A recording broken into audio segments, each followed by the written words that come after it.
ओम शांति। आज हम 25 जनवरी 94 की अव्यक्त वाणी में अव्यक्त बाप दादा की पर्सनल मुलाकात सुनते हैं। ग्रुप नंबर 1, माया की छाया से बचने का साधन है बाप दादा की छत्र छाया। सदा अपने को बाप दादा की छत्र छाया के नीचे रहने वाली सदा सेफ आत्माएं अनुभव करते हो। सदा छत्र छाया है या कभी बाहर निकल जाते हो, या है बाप के छत्र छाया या है माया के छत्र छाया। तो माया के छाया से बचने का साधन है छत्र छाया।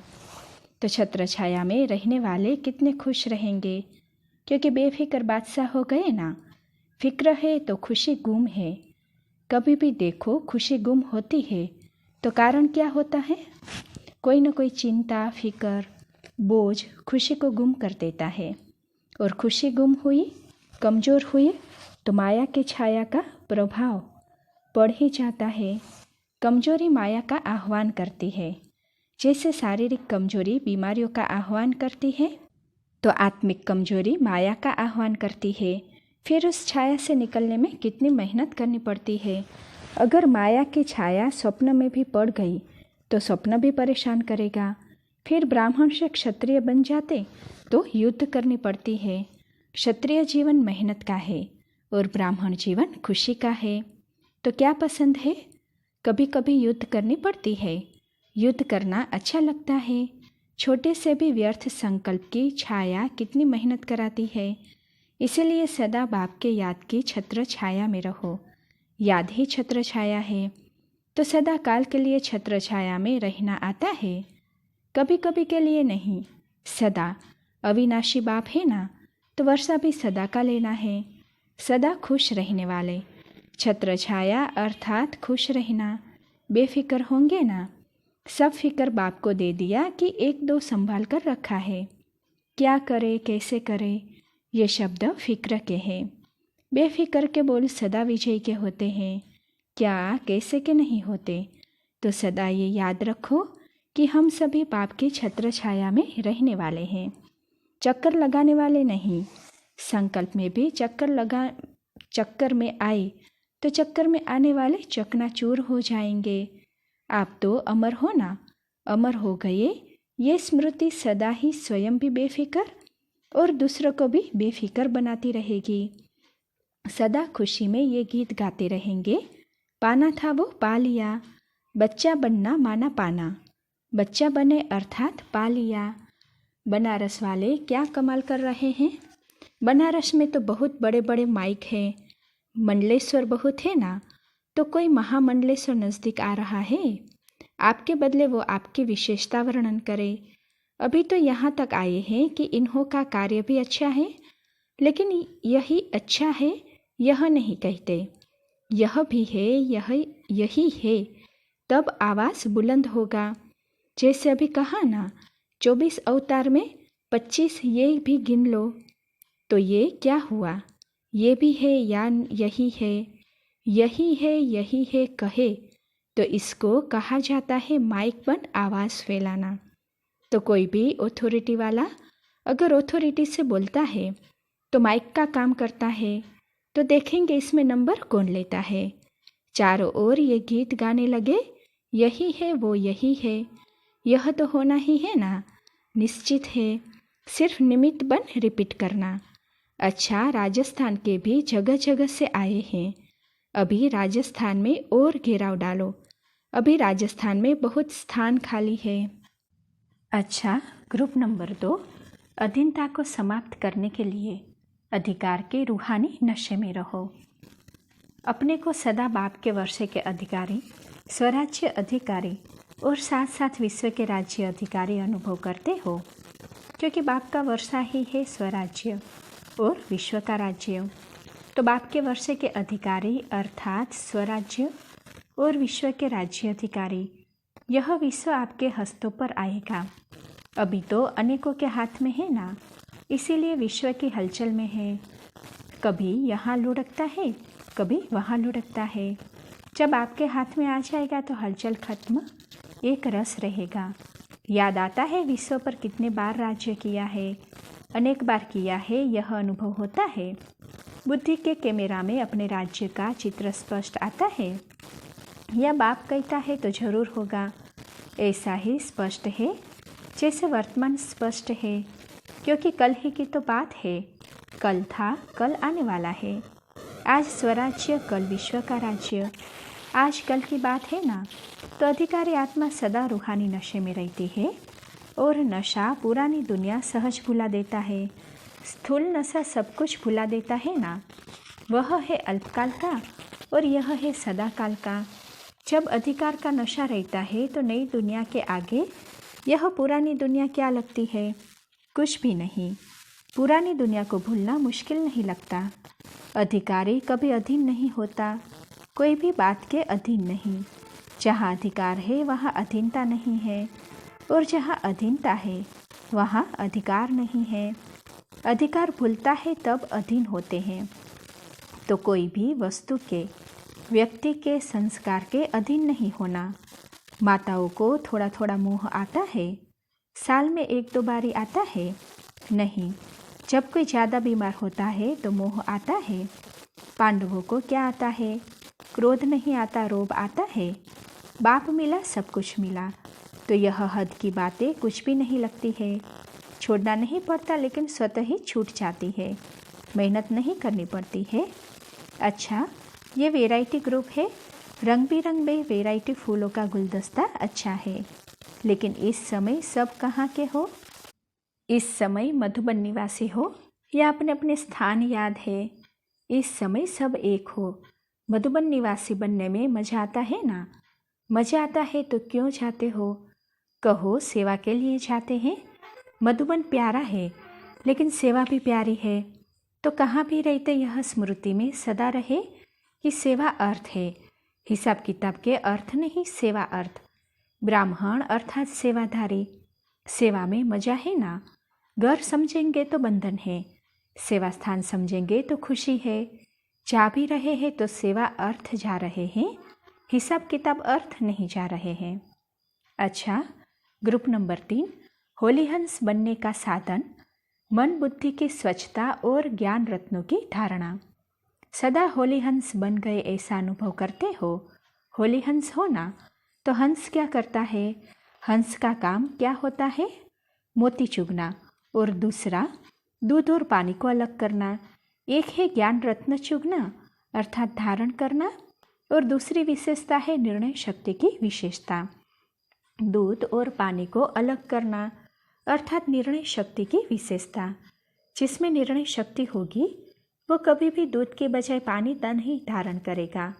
दूध की वैल्यू पानी से ज़्यादा है, तो दूध और पानी का अर्थ है व्यर्थ और समर्थ का निर्णय करना। व्यर्थ को पानी समान कहते हैं और समर्थ को दूध समान कहते हैं। तो ऐसे होली हंस हो। निर्णय शक्ति अच्छी है कि अभी पानी को दूध समझ लेते, कभी दूध को पानी समझ लेते। व्यर्थ को अच्छा समझ ले और समर्थ में बोर हो जाए नहीं। तो होली हंस अर्थात सदा स्वच्छ। हंस सदा स्वच्छ दिखाते हैं। स्वच्छता अर्थात पवित्रता। तो अभी स्वच्छ बन गए ना। मेलापन निकल गया या अभी भी थोड़ा थोड़ा है? थोड़ा थोड़ा रह तो नहीं गया। कभी मेले के संग का रंग तो नहीं लग जाता। कभी कभी मेले का असर होता है। तो स्वच्छता श्रेष्ठ है ना। मेला भी रखो और स्वच्छ भी रखो, तो क्या पसंद करेंगे? स्वच्छ पसंद करेंगे या मेला भी पसंद करेंगे? तो सदा मन बुद्धि स्वच्छ अर्थात पवित्र। व्यर्थ की अपवित्रता भी नहीं। अगर व्यर्थ भी है तो संपूर्ण स्वच्छ नहीं कहेंगे। तो व्यर्थ को समाप्त करना अर्थात होली हंस बनना। हर समय बुद्धि में ज्ञान रत्न चलते रहे, मनन चलता रहे। ज्ञान चलेगा तो व्यर्थ नहीं चलेगा। इसको कहा जाता है रत्न चुगना। व्यर्थ है पत्थर। कभी भी अगर व्यर्थ आता है तो दुख की लहर आती है ना। परेशान होते हो ना कि ये क्यों आया।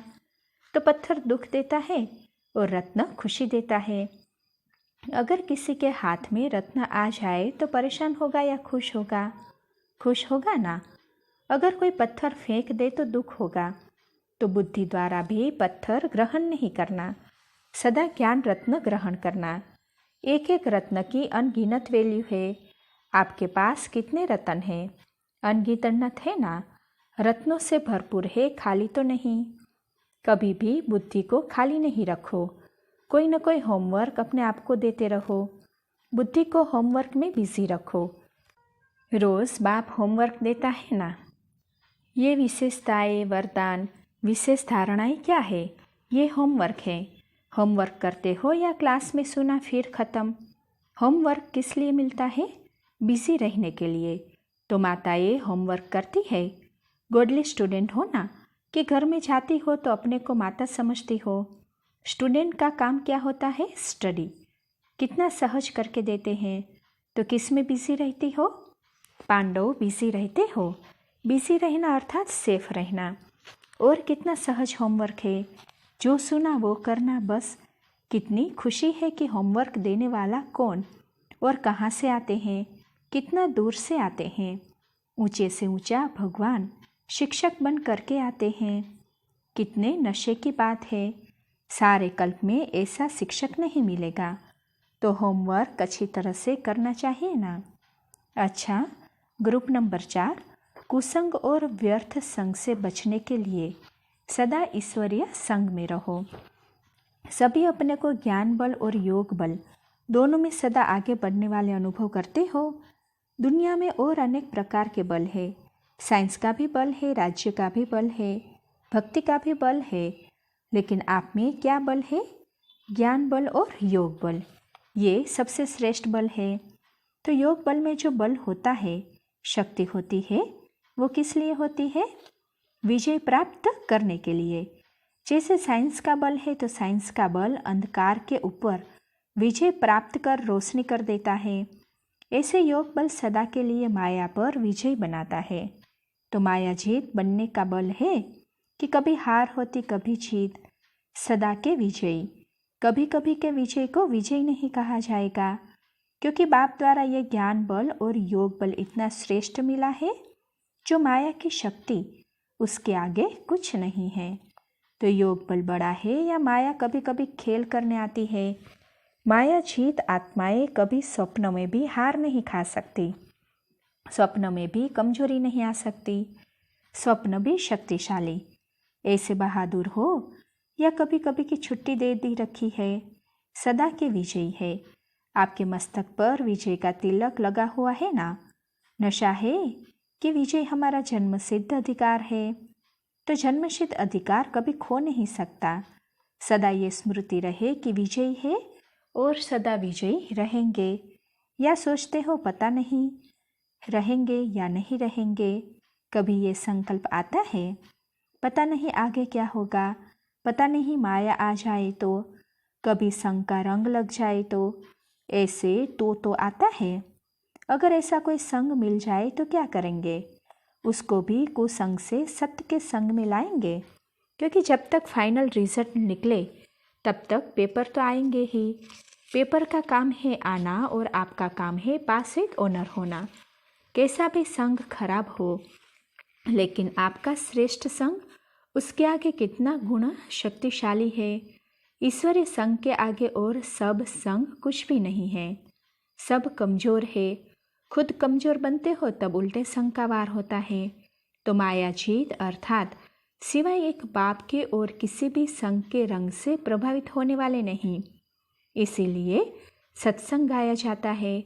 सत्संग की महिमा देखो कितनी है। आप तो सत्संग अर्थात सत्य बाप के संग में रहने वाले हो। ऐसे है ना, एक बाप का संग है सत्संग और दूसरे सब है कुसंग अर्थात व्यर्थ संग। कोई कुसंग से बच जाते हैं, लेकिन व्यर्थ संग से प्रभावित हो जाते हैं, क्योंकि व्यर्थ बातें रमणीक होती है। जैसे आजकल कथाएं कितनी रमणीक सुनाते हैं। तो व्यर्थ बातें, व्यर्थ संग बाहर से आकर्षित करने वाला है। इसीलिए बाप की शिक्षा है, न व्यर्थ सुनो, न व्यर्थ बोलो, न व्यर्थ करो, न व्यर्थ देखो, न व्यर्थ सोचो। बुरे की तो बात ही खत्म हो गई, लेकिन व्यर्थ में कभी कभी फंस जाते हैं। बाहर का सो बहुत अच्छा होता है ना।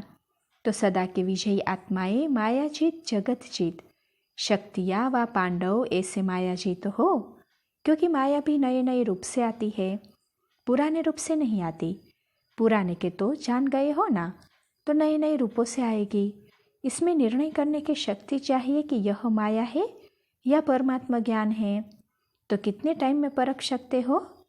या थोड़ा चक्कर खाकर पीछे परखेंगे? अगर थोड़ा भी चक्कर में आ गए तो समय व्यर्थ चला जाएगा और नंबर पीछे हो जाएगा। फिर मेहनत करके आगे बढ़ सकते हो, लेकिन फिर भी दाग तो लग गया ना। कितना भी मिटाओ, लेकिन मिटाने का भी मालूम पड़ता है। इसीलिए सदा के विजयी बनो।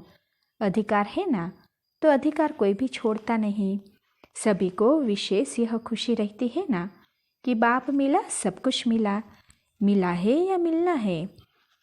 अगर कोई आकर के आपको कहे कि नहीं और भी कुछ रहा हुआ है, आओ हम आपको दे, तो टेस्ट तो करेंगे ना। थोड़ी टेस्ट करने में हर्जा है क्या? एक बल एक भरोसा की थोड़ा थोड़ा दूसरा भी है। और बहुत अच्छी अच्छी बातें सुनाएंगे तो सुनेंगे, सुन करके उसको बदलने की कोशिश करेंगे। क्या करेंगे? सुनना भी नहीं है। सुना तो चक्कर में आ जाएंगे। जो सुना था वो सुन लिया। इसीलिए कहते हैं ना, जो पाना था, जो सुनना था, जो करना था वो कर लिया। इतना भरपूर हो, जरा भी खालीपन होगा तो और कुछ भर जाएगा। भरपूर में और कुछ भर नहीं सकता। तो कोई के भी संग के चक्कर में आने वाले नहीं। ऐसे पक्के रहने में ही मजा है। अगर कच्चे रहेंगे तो कभी कोई यहाँ से आएगा, कोई वहाँ से आएगा। पक्के को कोई कुछ कर नहीं सकता। न प्रकृति हिला सकती, न माया हिला सकती, न किसी का संग हिला सकता। कैसा भी वायुमंडल हो, लेकिन वायुमंडल को बदलने वाले, वायुमंडल के वश होने वाले नहीं। इतनी हिम्मत है ना, तो जहाँ हिम्मत है वहाँ बाप की पदम गुणा मदद है ही। ऐसे अनुभव करते हो ना, एक कदम आपका और पदम कदम बाप का। तो सभी हिम्मत वाले हो या थोड़ा हिलने वाले भी हो। दिल से आवाज़ निकले कि हम नहीं हिम्मत रखेंगे तो कौन रखेगा। अच्छा, ग्रुप नंबर 5, सुखदाता के बच्चे मास्टर सुखदाता बनो। न दुख दो न दुख लो। सभी अपने को तख्तनशीन आत्माएं अनुभव करते हो। इस समय भी तख्तनशीन हो कि भविष्य में बनना है। अभी कौन सा तख्त है? एक अकाल तख्त, दूसरा दिल तख्त। तो दोनों तख्त स्मृति में रहते हैं। तख्तनशीन आत्मा अर्थात राज्य अधिकारी आत्मा। तख्त पर वही बैठता जिसका राज्य होता है। अगर राज्य नहीं तो तख्त भी नहीं। तो जब अकाल तख्तनशीन है तो भी स्वराज्य अधिकारी है, और बाप के दिल तख्तनशीन है तो भी माया के वर्ष के अधिकारी है, जिसमें राज्य भाग्य सब आ जाता है। तो तख्तनशीन अर्थात स्वराज्य अधिकारी। राज्य अधिकारी हो कि कभी कभी तख्त से नीचे उतर आते हो। सदा तख्तनशीन हो कि कभी कभी के हो। कभी तख्त पर बैठकर थक जाए तो नीचे आ जाए? नहीं, दिल तख्त इतना बड़ा है जो सब कुछ करते भी तख्तनशीन। कर्मयोगी अर्थात दोनों तख्तनशीन। अकाल तख्त पर बैठ कर्म करते हो तो वो कर्म भी कितने श्रेष्ठ होते हैं, क्योंकि सर्व कर्मेंद्रिया लॉ और ऑर्डर पर रहती है। अगर कोई तख्त पर ठीक न हो तो लॉ और ऑर्डर चल नहीं सकता। अभी देखो, प्रजा का प्रजा पर राज्य है तो लॉ और ऑर्डर चलता है। एक लॉ पास करेगा तो दूसरा ब्रेक करेगा। तो तख्तनशीन आत्मा अर्थात सदा यथार्थ कर्म और यथार्थ कर्म का प्रत्यक्ष फल खाने वाली। श्रेष्ठ कर्म का प्रत्यक्ष फल भी मिलता है और भविष्य भी जमा होता है, डबल है। तो प्रत्यक्ष फल क्या मिला है? खुशी मिलती है, शक्ति मिलती है। कोई भी श्रेष्ठ कर्म करते हो तो सबसे पहले खुशी होती है, और दिल खुश तो जहान खुश। तो दिल सदा खुश रहता है या कभी संकल्प मात्र भी दुख की लहर आ जाती है? कभी भी नहीं आती, या कभी कभी चाहते नहीं हैं लेकिन आ जाती है। दुख धाम से किनारा कर लिया, किया है, या एक पाँव इधर एक पाँव उधर है, एक दुख धाम में एक सुख धाम में? ऐसे तो नहीं। आप कलयुग निवासी हो या संगम निवासी हो, कि कभी कभी कलयुग में चले जाते हो। संगम युगी ब्राह्मण अर्थात दुख का नाम निशान नहीं, क्योंकि सुखदाता के बच्चे हो। तो सुखदाता के बच्चे मास्टर सुखदाता होंगे। जो मास्टर सुखदाता है वो स्वयं दुख में कैसे आ सकता। तो बुद्धि से दुख धाम का किनारा कर लिया। स्वयं को सुख स्वरूप है ही, लेकिन सुखदाता के बच्चे औरों को भी सुख देने वाले मास्टर सुखदाता। तो दूसरों को सुख देते हो कि सिर्फ स्वयं सुखी रहते हो। दाता हो ना। जो बाप का कार्य वो बच्चों का कार्य है। तो बाप हर आत्मा को सदा सुख देते हो ना। अनुभव है ना। तो फॉलो फादर करो। ऐसे नहीं कोई दुख देता है तो आप भी दुख देंगे, नहीं। अच्छा, कोई दुख दे रहा है तो आप क्या करेंगे, उसे लेंगे या नहीं। आपका स्लोगन ही है ना दुख दो ना दुख लो। लेना भी नहीं है। अगर लेंगे तो सुख के साथ दुख भी मिक्स हो गया ना। तो लेना भी नहीं है। कोई कितना भी कुछ हिलाने की कोशिश करे, लेकिन आप सदा अचल रहो। जरा भी कोई हिला नहीं सकता। अच्छा, सभी अंतर्मुखी सदा सुखी हो। पांडव क्या समझते हैं, अंतर्मुखी है या थोड़ा थोड़ा बाहर मुक्ता भी है। कोई बाहर की आकर्षण आकर्षित तो नहीं करती। कभी मनमत कभी परमत आकर्षित तो नहीं करती। या कभी कभी थोड़ा मजा चख लेते हो। फिर जब जो धोखा खाते हैं तो होश में आते हैं। नहीं, है ही सदा सुखी रहने वाले सुखदाता के बच्चे मास्टर सुखदाता बाहर मुक्ता से मुक्त हो गए। अच्छा, ओम शांति।